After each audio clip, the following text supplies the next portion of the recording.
Vlog ini hanya spesial untuk follower saya. Kenapa saya cakap macam tu? Sebab korang kena dengar ya, follower saya ialah orang-orang yang mereka tak akan berfikir negatif.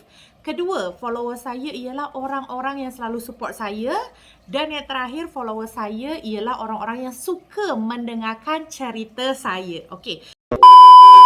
So, Assalamualaikum everyone. Hai semua. Kali ini vlog saya ingin menceritakan kisah hidup saya selama saya tinggal di dua negara, Indonesia dan Malaysia. Tapi lebih banyak saya ingin menjawab pertanyaan followers. Okey. Jadi ceritanya macam ni ya. Ini korang please, kalau memanglah korang nak dengar daripada awal hingga akhir ya. Jangan dipercepat, jangan di skip kerana nanti akan menimbulkan pergaduhan. Okey. So, ramai follower saya yang direct WhatsApp atau DM saya melalui Instagram.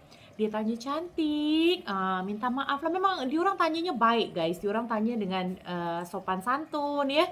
Dia kata minta maaf, saya ni nak tahu katanya kan, kenapa Indonesia ni cerita-cerita macam sinetron. Kat sini drama ya, sinetron Indonesia atau drama Indonesia daripada dulu lagi hingga sekarang kan macam sudah menjadi hal terbiasa kalau macam ada adegan berpegangan tangan, yang perempuan dengan laki ni berangkul macam gitu. Even pun ada yang cium pipi, betul tak?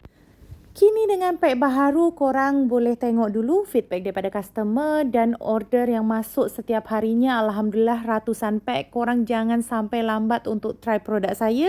So, saya nak memperkenalkan keempat produk saya. Alright, so ini ialah sambal garing bilis kacang. Ketahanan sambal garing ni hingga 4 bulan. Kenapa boleh lama? Yes, disebabkan produk saya tidak berminyak dan ready to eat. Korang just letak dekat meja makan. Anytime korang nak makan, boleh makan. Tak payah masuk peti sejuk.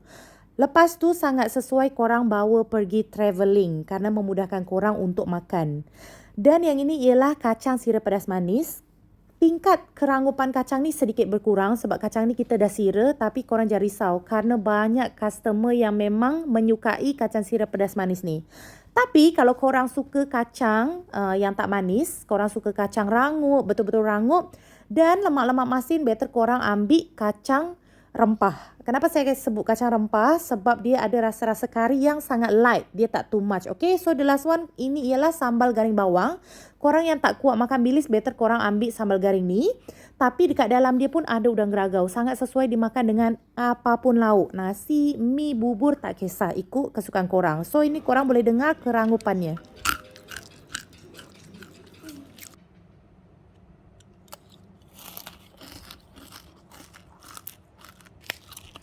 So, korang boleh order melalui WhatsApp atau Shopee. Untuk ejen, saya sangat alu-alukan. Thank you semua.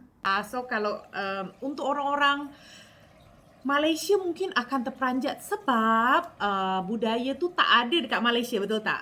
So, macam saya pun, okay, saya cerita dulu tentang diri saya.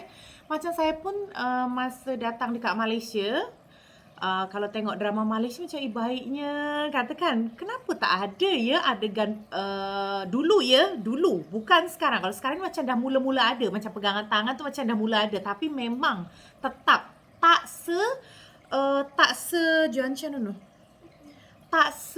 apa orang kata, saya ni kena banyak harus mengatur ayat tau, sebab kalau tak nanti banyaklah manusia sensitif ni kan.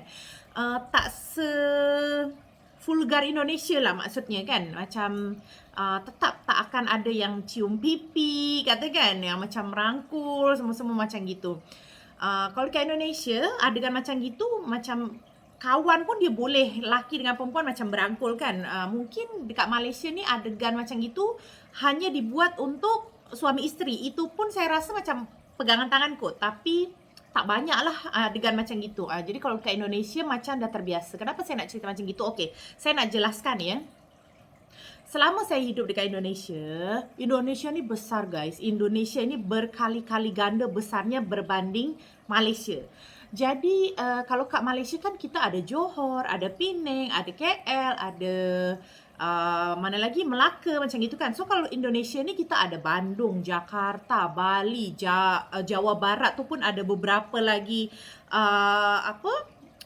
kota di dalamnya. Jawa Barat ada beberapa lagi kota di dalamnya. Sumatera ada lagi nama beberapa kota di dalamnya. Okey. Jadi kalau saya bercerita bukan berarti saya memukul rata orang Indonesia macam tu. Saya akan cerita daripada pengalaman hidup saya. So saya membesar itu di 3 kota, Cirebon, Jakarta dan Bali. Ya, saya tak pernah tinggal di Bandung, saya tak pernah tinggal di Kalimantan, saya tak pernah tinggal di Padang. Jadi korang jangan fikir saya cerita tentang kebanyakan di Cirebon nanti korang kata Padang tak macam tu.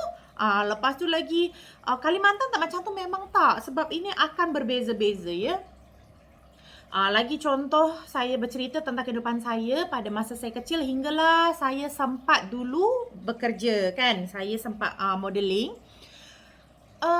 So saya banyaklah kenal kawan-kawan yang daripada kota-kota lain ceritanya. Pada masa saya kecil di daerah perumahan saya, rumah saya itu maksudnya dia ada sekolah Kristian, sekolah Chinese kan dengan sekolah negeri. Sekolah negeri tu mayoritas Muslim. Tapi banyak juga kawan-kawan saya yang Muslim dia bersekolah di sekolah Chinese. Macam gitu. Lepas tu saya tanyalah, macam mana tu kalau macam gitu? Dia kata okey je, tak ada masalah. Kenapa saya nak sekolah dekat sekolah Chinese? Sebab pendidikan dia lebih bagus. Macam gitu. So alasan parents diorang sebab diorang mengejar pendidikan. Jadi setiap kali diorang balik rumah baru dia akan mengaji. Dia akan panggil guru ngaji datang rumah macam gitu. Itu pada masa saya kecil. Bila saya meranjak besar, saya dah bekerja, Indonesia ni guys, dia tak macam Malaysia. Malaysia semenjak saya tinggal di Malaysia beberapa tahun ni memang saya nampak kalau boleh daripada kecil dah dibiasakan bertudung, betul tak? Even pun tak semua tapi mayoritas ya, kita bercakap mayoritas dia daripada kecil dah diajarkan bertudung, lepas tu mengaji semua-semualah. Kat Indonesia ni tak semua ya, tak semua. Tapi sebahagian besar, makanya kenapa di Indonesia ini selalu ada ayat Islam KTP. KTP tu IC lah. Sebab memang ada beberapa oknum ya, beberapa orang yang memang Islam dia hanya untuk identiti macam gitu. Jadinya dia tak begitu mendalami lah kalau nak kita kata senang ya. Tapi kalau korang boleh berfikir, Indonesia lah contoh. Kalau macam ada adegan yang kurang okey, kita pasti akan berfikir senang aja tau. Macam yelah Indonesia dia biasa buat macam gitu. Buat macam gitu dalam artian macam mungkin berjabat tangan antara lawan jenis, betul tak? Yelah Indonesia kan dah biasa buat macam gitu. Senang je kita cakap kan. Tapi kalaulah Malaysia, ya saya cakap kalaulah Malaysia yang dah terbiasa dengan kebiasaannya, adat istiadatnya. Jadi bila sekali ada yang buat something, pastikan ayat yang akan keluar tu jadi macam lagi tak baik lah. Macam kenapa dia buat macam gitu tolonglah, ingatlah, macam dah kena kecamnya lagi teruk-teruk. Tapi bagus tau. Jadi mungkin di saat dia salah jalan, banyak yang remind tu dia jadi akan cepat balik macam gitu ya. Jadi inti cerita daripada saya cerita ni sebenarnya ada tau cerita yang adalah sedikit. Saya nak cerita sikit sikit je. Saya pun takut sebenarnya nak cerita ni. Takut dosa dia datang pada saya sebab saya menceritakan. Tapi tak apa, kita janji ambil ni sebagai pengajaran ya guys. Terkadang orang Indonesia ni, contohlah, banyak yang pakai seksi, ibarat ya, banyak yang pakai seksi lah apa semua. Tapi guys, walaupun Indonesia ini terkenal dengan Islam KTP, ya, Islam just hanya di IC, tapi waktu itu saya punya kawan tau, dia pakaian seksi sebenarnya. Tapi yang buat saya terperanjat, dia punya pada saya sebab saya yang kenal dia. Ajaran agama dia tu bagus. Kenapa saya bilang bagus? Sebab saya tak pernah sedikit pun dengar daripada dia, mulut kawan saya ni, dia menceritakan pasal orang. Jadi dia kata, "Tak apa, saya tahu. Saya bukan manusia baik, tapi saya akan berbuat lebih baik." Macam kalau ada kawan-kawan yang jelekkan, dia kata, "Tak apa, memang saya ni tempatnya banyak kesalahan." Tapi dia tak pernah balas. Dari perangai pun kan, saya tak pernah pun tengok dia couple dengan lelaki. Lepas tu, dia selalu utamakan orang tua dia. Jadi saya berfikir mungkin dia pakai seksi sebab dia kerja ni, macam modeling apa semua, sebab keperluan dia dalam materi lah. Indonesia ni guys, kalau korang nak tahu ya, kalau saya waktu itu balik Indonesia, kalau nak dikata orang susah ni betul-betul susah guys. Kalau korang nak tahu ya. Jadi bila saya datang Malaysia, saya tak pernah pun sebenarnya nampak orang susah dekat Malaysia ni sesusah-susahnya orang Malaysia macam orang susah dekat Indonesia. Kalau korang tahu, nak dikata orang susah Indonesia teruk guys. Dia, ya Allah, rumahnya orang susah di Indonesia ada yang sampai menurut saya memang dah tak layak tinggal. Dengan kandang kambing pun lagi bagus kandang kambing. Jadi korang boleh bayangkan tak, orang Indonesia kalau memang dia kata susah pasal ekonomi, memang dia akan susah.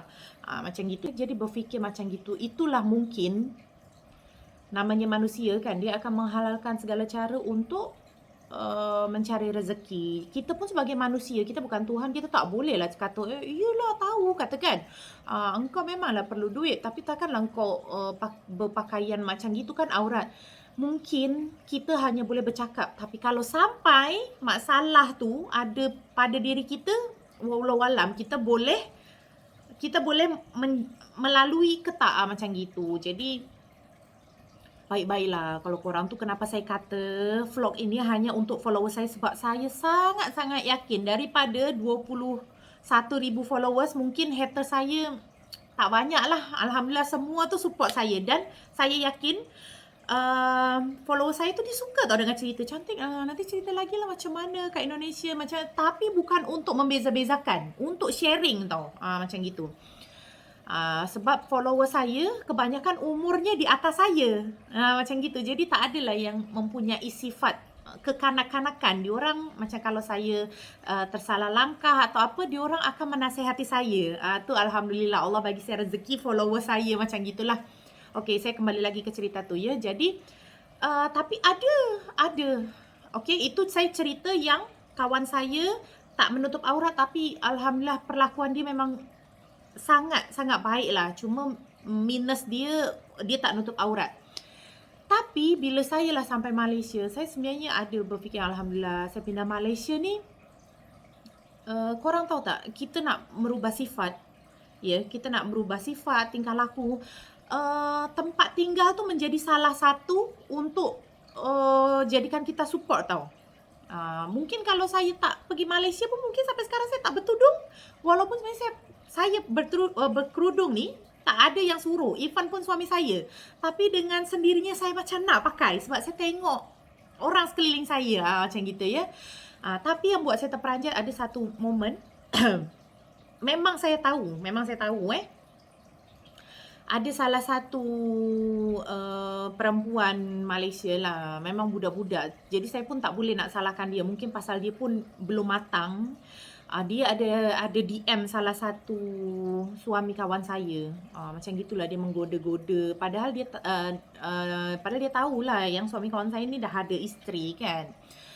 Tapi intinya macam gitulah. Kenapa saya nak cakap macam gini? Sebelum ni saya nak minta maaf ya. Mungkin ini kejadian tahun lalu kalau tak silap. Mungkinlah tahun ini adik ini dah solat taubat ke apa kan. Harap-harap Allah dah ampunkan apa yang dia pernah lakukan. Mungkin pada masa tu entah dia tengah tak boleh kontrol nafsu dia ke apa, wallahualam. So saya nak cerita sedikit. Saya tahu cerita panjang, cuma saya tak nak ceritakan. Tapi intinya kenapa saya nak menceritakan macam gini, ialah daripada terkadang saya sedih tau guys. Maksudnya sampailah sekarang, kebanyakan orang ni masih suka menilai orang daripada penampilan tau. Ya. Kadang yang buat saya sedih, banyak lah saya tengok berita kan, macam di TikTok ke kan, di YouTube ada kes pencurian yang dilakukan oleh ibu-ibu bertudung panjang.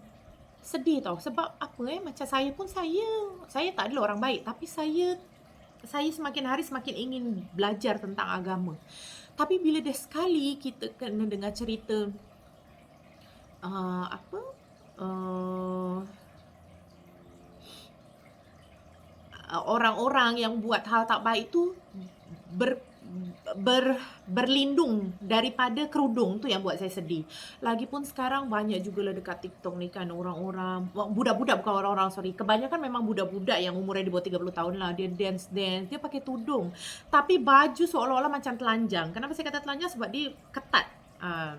Dan yang buat sedih, bukan hanya dari Indonesia, dari Malaysia pun dah mula ramai kan. Jadi macam ya Allah, kita ni berfikir Malaysia ni boleh lebih faham tentang agama kan. Sebenarnya Indonesia pun mayoritas Muslim, tapi itulah yang saya cerita. Cara kita kehidupan daripada lahir hingga besar tu mungkin agak sedikit berbeza. Tapi guys, jangan salah, bukan saya cakap semua Indonesia. Saya pun ada macam kawan dari macam tante saya ke apa kan, dia beza kota dekat Indonesia. Banyak juga yang kehidupannya macam Malaysia, daripada kecil dah tahfiz Quran kan. Tapi alhamdulillah, tapi maksud saya kenapa ya tak macam semua Indonesia macam gitu kan. Kalau macam gitu best maksudnya.